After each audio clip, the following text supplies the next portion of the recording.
Je commence bien sûr par remercier mon nouveau maître, le professeur Bouspeha, qu'il accepte l'adoption. Je remercie aussi Fatima Zahra, grâce à elle, que je me retrouve parmi vous. Et je remercie tout le monde pour cet accueil chaleureux, le sourire qui est tout le temps présent. Et donc ce congrès, il a cet aspect humain et fraternel que j'admire énormément. Donc moi, on m'a demandé de vous parler des bases moléculaires des maladies auto-inflammatoires. Je ne suis pas une spécialiste des maladies auto-inflammatoires, mais il s'avère que je fais de la génétique, je m'intéressais à la peau, et il y a quelques années, on a identifié avec ma petite équipe le gène responsable d'une maladie, une nouvelle maladie que je vais laisser pour la fin, une maladie auto-inflammatoire, une maladie qui n'était pas, parce qu'on l'a classée comme étant une maladie auto-inflammatoire, et à partir de là, mon intérêt a commencé pour les maladies auto-inflammatoires. Donc je m'excuse s'il y a des petites failles au niveau de ma présentation, et je compte sur les cliniciens pour m'aider au niveau clinique, parce que je ne suis pas clinicien. Voilà. Donc, comment ça marche? Alors, donc le concept de l'auto-inflammation a été introduit dans le domaine scientifique et médical en 1960, après la découverte par le professeur Daniel Kastner, qui est encore présent sur la scène scientifique, avec la découverte de deux gènes responsables de pathologies de fièvre périodique, dans la fièvre méditerranéenne familiale que vous connaissez tous, et le syndrome de TRAPS. Donc ces deux gènes ont permis d'introduire, avec les caractéristiques cliniques et biologiques des deux pathologies, le terme auto-inflammation. Donc l'auto-inflammation résulte d'une dérégulation du système immunitaire inné.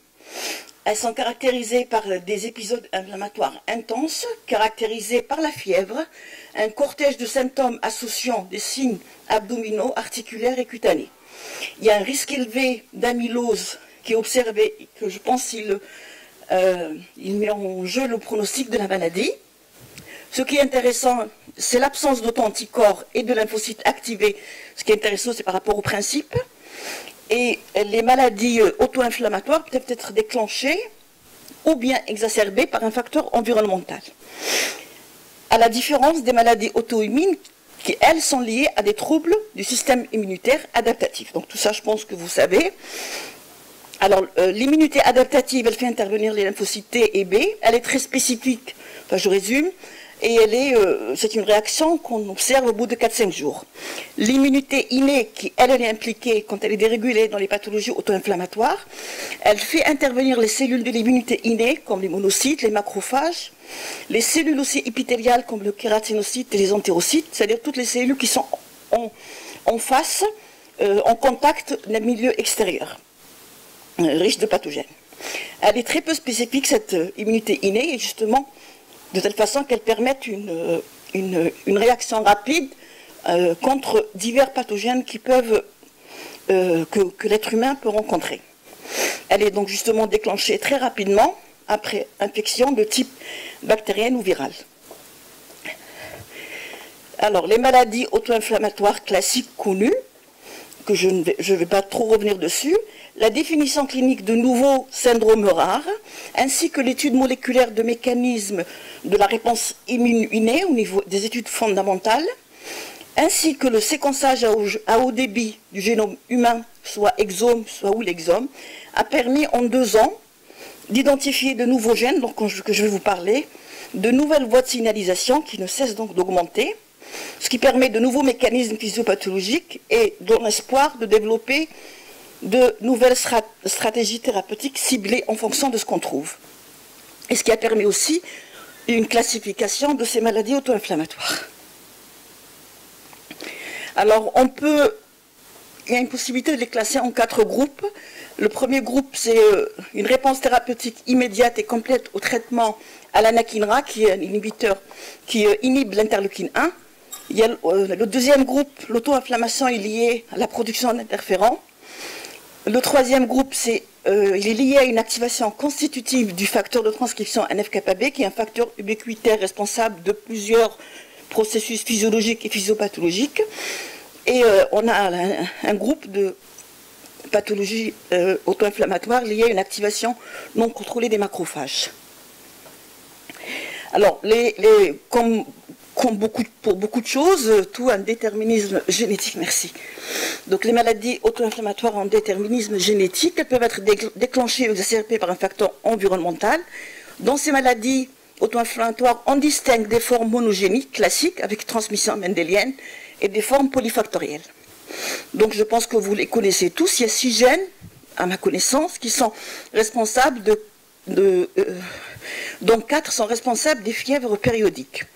Et ces gènes ont été identifiés de 1997 à 2001, donc ça a pris quand même un certain temps. Donc vous avez la fièvre méditerranéenne familiale, le syndrome TRAPS, la mévalonate kinase, la déficience en mévalonate kinase, le syndrome CAPS qui fait la caractéristique principale, c'est des fièvres suite à contact avec du froid, le PAPA syndrome et le syndrome de Bloch. Pour les maladies polygéniques, maladie de Behçet, maladie de Crohn, arthrite juvénile idiopathique, maladie de Still, la maladie de Fapa et l'ostéomyélite multifocale chronique récurrente. Et ce qui est intéressant, je ne sais pas si je vais la partie clinique, j'ai résumé tous les symptômes, tout confondu. Donc il y a une attaque récurrente d'une hyperinflammation, une fièvre périodique. Dans la durée, je pense qu'elle peut déterminer le type de pathologie. Dans la FMF, elle est de 4 à 5 jours. Il y a la fièvre dans le cas du CAPS qui est induite par le froid. Il y a des anomalies, des douleurs abdominales observées dans la FMF et dans d'autres cas, des douleurs arthralgiques, une hyper-IgD dans un syndrome particulier. On a également des anomalies sensorielles, une arthrite. La caractéristique principale et qui a fait que je suis aussi liée à ces pathologies-là, c'est la lésion cutanée caractéristique de ces pathologies. Bon, dans certains cas très graves, il y a un retard mental et des dysmorphies. Bon. Un facteur commun à à la majorité de ces pathologies-là, c'est qu'il y a une production élevée de l'interleukine 1-bêta. Donc on va parler un peu de l'interleukine 1-bêta. C'est un médiateur très fort et très puissant de la fièvre, de la douleur et de la réponse inflammatoire aiguë. C'est une cytokine pro-inflammatoire qui est produite principalement lors d'activation de cellules de l'immunité innée. Donc on imagine lors d'infections, comme les monocytes, comme les kératinocytes. Il amplifie, c'est une ELIL1, elle amplifie, je ne sais pas. Elle initie et elle amplifie de nombreuses réponses immunitaires et inflammatoires. Elle augmente la survie et les fonctions effectrices des cellules immunitaires, comme les lymphocytes, les monocytes et les macrophages. Donc, ce qui est intéressant, c'est que elle permet le recrutement de leucocytes et le déclenchement de la fièvre au niveau cérébral. Elle intervient dans la production, elle contrôle la production de beaucoup de cytokines, comme l'IL6, le TNF-alpha, et par les hépatocytes, la CRP. L'IL1-bêta, on ne la trouve pas donc à l'état normal dans l'organisme humain. Et quand elle est synthétisée sous forme d'un précurseur pro-IL1-bêta qui est inactif. Et donc qui n'est pas du tout exprimé d'une façon constitutive par les cellules. Et l'expression de cette précurseur, elle se fait déjà dans un contexte inflammatoire. Et le facteur de transcription NF-kappa B, on le retrouve ici puisqu'il induit, c'est un des facteurs de transcription qui induit la production d'IL1-bêta. Alors donc, l'IL1-bêta, pour qu'on ait une IL1-bêta active, il faut un clivage du précurseur IL1-bêta. Et ce clivage a lieu grâce à un complexe enzymatique, une plateforme de l'immunité innée qui est l'inflammasome, dont je vais rentrer un petit peu dans les détails. Et voilà, ça suffit. Alors donc si on va voir la cascade d'activation, donc ces inflammasomes sont activés après infection bactérienne, infection virale et autres. Donc on a la première étape c'est l'infection, l'activation de l'inflammasome qui à son tour active la caspase 1 qui elle aussi elle est synthétisée en pro-caspase 1 qui se trouve clivée en caspase 1 active. Et l'ensemble résulte en un clivage de la pro-IL1-bêta en IL1-bêta bioactif. Donc c'est l'étape finale nécessaire, importante pour comprendre les pathologies. les pathologies qui nous intéressent aujourd'hui. Donc, qu'est-ce qui se passe au cours d'une infection? Donc là, j'ai vraiment résumé. Donc, le système immunitaire inné met en œuvre des structures moléculaires qui sont exprimées par les agents pathogènes. Et ces structures moléculaires sont très conservées entre elles, de telle façon que le système immunitaire, un récepteur ou deux, peut reconnaître un nombre important de pathogènes. Donc ces structures moléculaires, on peut avoir les PAMP, ce sont les pathogènes associated molecular patterns. On a un autre type qui s'appelle les DAMP, endogènes damage associated molecular, deux types de ligands, d'agonistes, et qui sont, et la deuxième chose qui est mise en place par le système immunitaire, c'est des récepteurs qui sont exprimés par les cellules infectées, les cellules donc immunes innées, ainsi que les cellules comme le kératinocyte, qui m'intéresse beaucoup. Et donc, il va y avoir deux flèches, donc les PAMP sont reconnus par des récepteurs extracellulaires qu'on appelle les toll-like récepteurs, parce qu'ils ont été retrouvés au départ chez la drosophile. Et il existe d'autres récepteurs qui sont endogènes à l'intérieur de la cellule, qui sont les NLR. Donc vous allez voir pourquoi c'est important. Donc là, j'ai schématisé, je pense que c'est lisible, les différents récepteurs qui sont à la membrane cytoplasmique et les récepteurs endogènes. Voilà, et donc là j'ai schématisé un récepteur au niveau, un des récepteurs, comme le TLR4, à la surface de la cellule. Alors, donc on était au niveau des récepteurs et l'infection bactérienne, et donc l'inflammasome qui nous intéresse, parce que c'est lui qui va permettre le clivage de l'IL1, de la pro-IL1-bêta en IL1-bêta, sa composition dépend de l'agent infectieux. Donc il y a, en fonction de le pathogène, il y a une mise en place, soit du NLRP1, soit le NLRC4, soit le NLRP3, soit un autre récemment identifié, le M2. Et chacun est responsable il est activé en fonction de l'agent infectieux. Donc ici sont représentés la cellule, les récepteurs endogènes, les récepteurs à la surface de la cellule. Vous avez les différents ligands pathogènes et les 4 types d'inflammasomes qui sont mis en place après infection. Donc cette diapositive représente le schéma classique d'un inflammasome. Donc il est composé, un inflammasome activé est composé du récepteur qui a reconnu le pathogène, d'une protéine adaptatrice ASK, ASC, et une pro-caspase 1 qui va être activée en caspase 1. Donc j'aime beaucoup le schéma. Donc ça c'est, voilà, donc on a l'infection, l'inflammasome activé. Cet inflammasome activé va permettre le passage de la caspase de la forme inactive qui change de structure, de conformation, qui passe en forme active. Et tout ça est assuré par, il va induire le clivage de pro-IL1-bêta. Donc je pense que là je peux passer. C'est un exemple, c'est une diapositive pour voir les différentes étapes, la cascade de l'infection, les DAMP, les PAMP, jusqu'à la libération de l'interleukine bêta active. Et ici au milieu, c'est la plateforme mise en place par les cellules qui est l'inflammasome. Donc vous avez, il y a des voies, elles sont minimes, des voies qui sont indépendantes de l'inflammasome. Par exemple, l'interleukine 1-bêta, elle est exprimée suite à l'infection aux bactéries gram-négatifs par le LPS, que l'hypopolysaccharide, qui active... je vois pas très bien. Donc on a ici cette partie-là, oui, donc le LPS qui active la caspase et...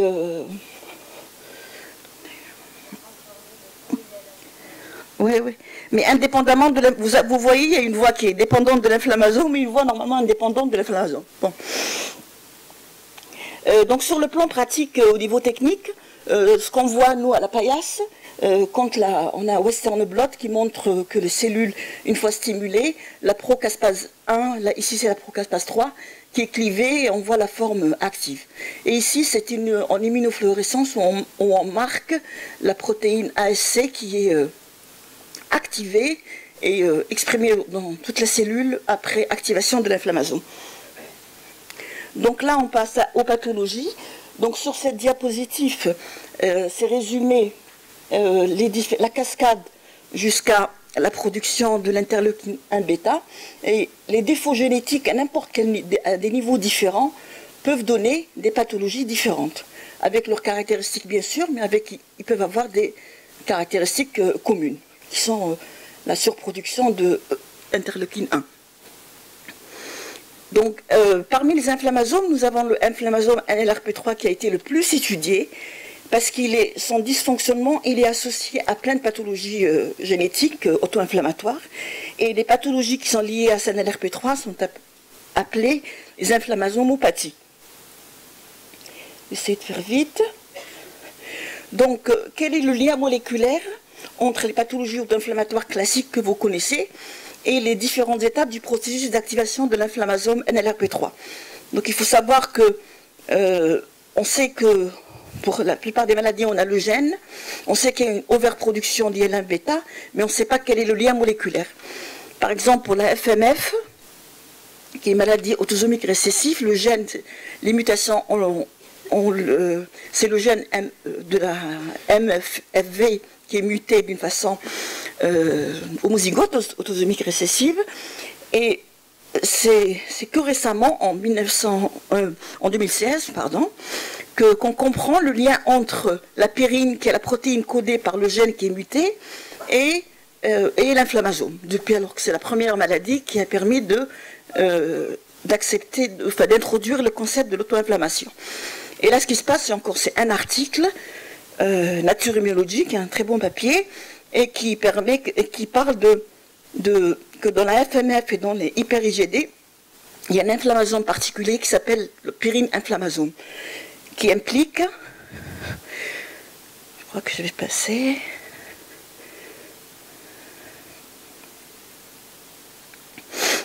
dans d'autres, donc là je vous ai parlé de la FMF et l'hyper-IgD, dans d'autres pathologies monogéniques, les quatre, le McElwell syndrome, le syndrome 5K et le syndrome nomide, sont toutes des formes variées, avec des gravités variables, et qui sont toutes liées à des mutations du même gène, le gène qui code pour l'inflammasome NLRP3. C'est pour ça que je vous ai parlé de ce NLRP3.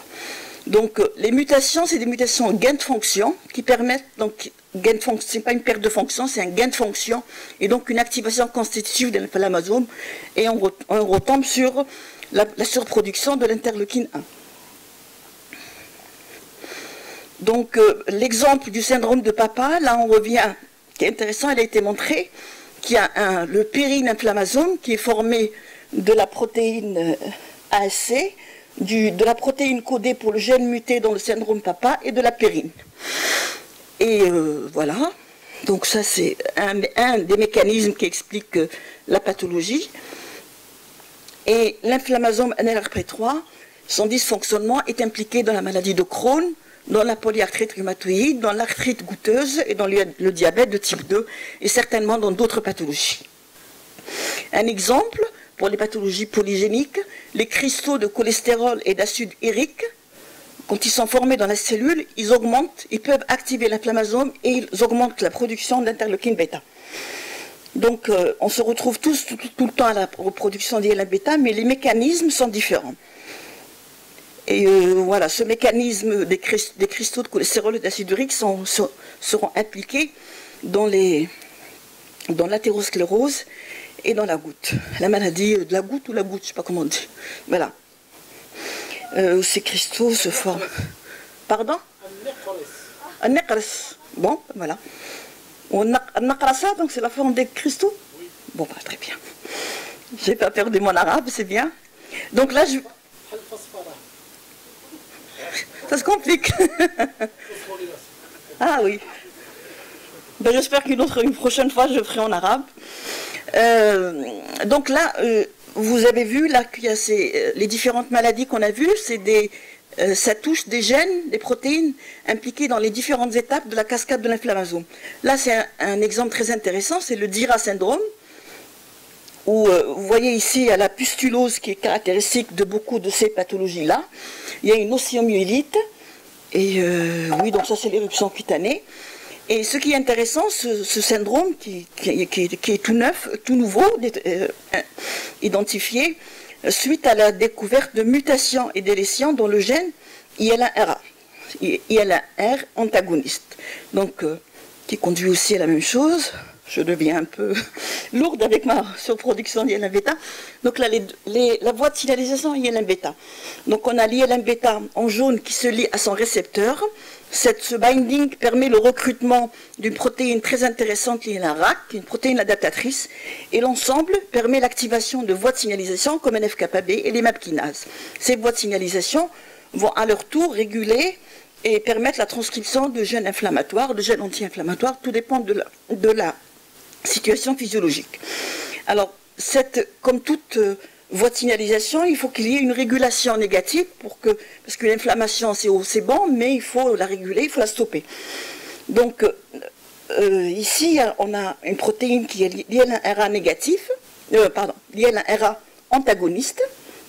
Quand elle est exprimée, elle se met en compétition avec l'IL1 bêta, avec la cytokine elle-même, et se fixe, ce récepteur antagoniste, qui est alors l'équivalent de l'anakinra, se fixe sur le récepteur, mais ne permet pas le recrutement de l'IL1 RAC, et donc, par conséquent, il n'y a pas d'activation NF-κB et les voies de signalisation à côté. Et ces patients que je vous ai montrés, ils sont mutés dans l'IL1RA. Donc, ces patients, ils n'ont pas...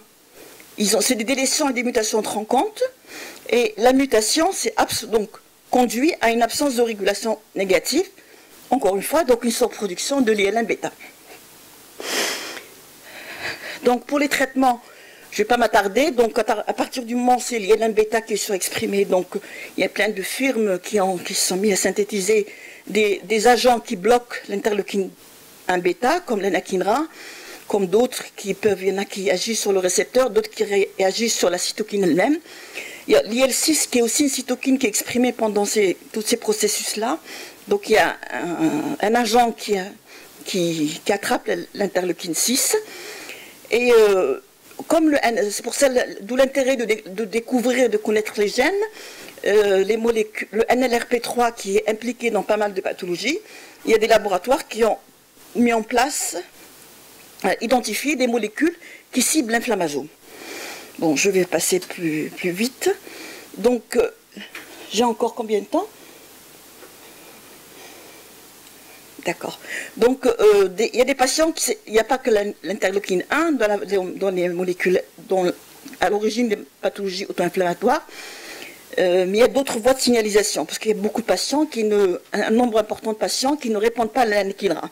Et à partir de là, il y a eu un nouveau concept qui a été introduit, donc je ne vais pas rentrer dans le détail, c'est des pathologies inflammatoires qui sont liées, qui sont médiées par par les interférents. Et ça, c'est une étude récente, en 2014, à partir de familles, un groupe de familles homogènes, porteurs d'une pathologie qui est le syndrome SAVI, qui est une vasculopathie à début néonatal. Et le gène a été identifié, et c'est des mutations gain de fonction dans le gène STING, et ce gène code pour la protéine STING, qui active la production. Je vais aller vite, le STING il est là, donc on a les ADN double brin qui reconnaissent, et on a en finale on a une production d'interférents de type 1, qui ensuite se retrouve sur le récepteur, et on a une boucle qui se forme. Et cette boucle, elle est parfaitement régulée par la protéine kinase JAK1. Et justement, dans cette pathologie-là, il a été tout de suite, après la découverte de la voie de signalisation, mise en place d'un essai clinique qui permet d'inhiber cette MAP kinase, qui est la JAK1. Et ce qui est intéressant, c'est qu'à partir de cette pathologie qui est quand même rare, et à travers les mécanismes physiopathologiques qui ont été connus, il y a une étude translationnelle qui a été appliquée dans le Sably syndrome, mais elle a été étendue à d'autres pathologies qui font intervenir l'ADN double brin. Donc l'ADN double brin peut être l'ADN endogène comme l'ADN viral, mais en tout cas les pathologies qui induisent la production de l'interféron 1 et ou STING, la protéine STING reste la protéine centrale. Donc là aussi, les inhibiteurs de la voie JAK vont être étendus à d'autres pathologies qui sont plus communes comme le lupus. Donc je crois que je ne vais pas rentrer dans les détails. Ça c'est pour dire simplement qu'avec l'avènement des nouvelles technologies comme le séquençage à haut débit, là récemment, en 2 ans, il y a eu une dizaine de gènes qui ont été identifiés. Et si je n'ai pas le temps, je ne vais pas rentrer dans les détails. Par contre, j'aimerais vous parler de mon syndrome et pourquoi je suis là. Donc, nous avons travaillé avec des dermatologues tunisiens et nous avons collecté des familles qui sont tous originaires du Sfax, du sud de la Tunisie. Et c'est des familles qui présentaient une forme mendélienne, alors que le psoriasis, on sait que c'est une maladie plutôt, c'est rare les formes mendéliennes, c'est le psoriasis pustuleux généralisé, et nous avons donc, en étudiant l'ensemble de ces familles, identifié le gène responsable de cette pathologie-là. Et ce qui est intéressant, c'est que c'est une pathologie qui, en dehors de l'éruption cutanée qui est très importante, et qui est très, si elle n'est pas traitée, elle peut avoir un choc septique. Ce qui est intéressant, c'est en termes de mécanisme physiopathologique, je vous ai montré la voie IL1, là c'est la voie IL-36, elle implique d'autres cytokines inflammatoires, et vous voyez ici les IL-36 qui se fixent sur le récepteur. Cette fixation recrute également la protéine bleue, l'IL1RAC, et l'ensemble active NF-κB.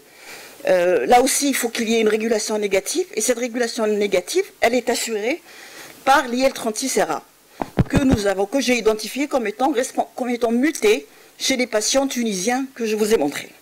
Je crois qu'il y a un merci derrière. Oui, et depuis, cette pathologie a été introduite dans le groupe des pathologies auto-inflammatoires. Et voilà, je vais passer à dire merci.